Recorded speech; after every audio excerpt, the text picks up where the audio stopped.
Hi అండి. మనం new ఇయర్కైనా బర్త్డేకైనా కేకులు అయితే ఆర్డర్ పెట్టేస్తుంటాం కదా. కేక్ మొత్తం అయిపోయిన తర్వాత అట్టలను అయితే పడేస్తుంటాం. నాకెందుకో ఈసారి అయితే కేక్ అట్టను అయితే పడేయకుండా నాకైతే ఒక చిన్న ఐడియా వచ్చింది. ఇలా ఏదైనా డ్రా చేసి పెట్టేద్దామని. ఇంట్లో ఆల్రెడీ కలర్స్ ఉన్నాయి కాబట్టి నేను కేక్ అట్టను మొత్తం క్లీన్ చేసి మొత్తం ఆరిపోయిన తర్వాత రెడ్ కలర్ అయితే మొత్తం వేసేసుకుంటున్నాను. ఇలా వేసుకుని పెన్సిల్తో ఫస్ట్ అయితే నేను డ్రా చేసుకుంటున్నాను. ఏ విధంగా అయితే చిన్న చిన్న ఫ్లవర్స్ అయితే వేసుకున్నాను. మనం వచ్చేసి అట్టకి మొత్తం రెడ్ కలర్ వేసాం కదా, కాబట్టి ఫ్లవర్స్కి నేను వైట్ కలర్ వేసాను. ఇక్కడ వచ్చేసి లీవ్స్కి అయితే గ్రీన్ కలర్ వేసేసాను.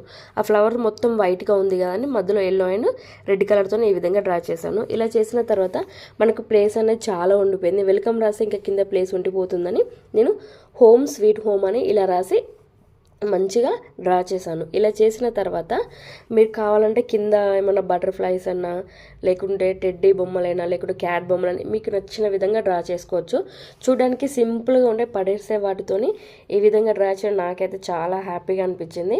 మనం ఇంట్లో ఇలా రాసి పెట్టేసుకున్నట్లయితే కొంచెం చూడడానికి బాగుంటుంది, షోకేజ్ కూడా బాగుంటుంది. కానీ నేనైతే ఇలా చేశాను. నాకు వచ్చిన చిన్న ఐడియా మీకు ఎలా అనిపించిందో కామెంట్ బాక్స్లో కామెంట్ చేయండి. ఈ వీడియో నచ్చితే like, share. Thank you for watching.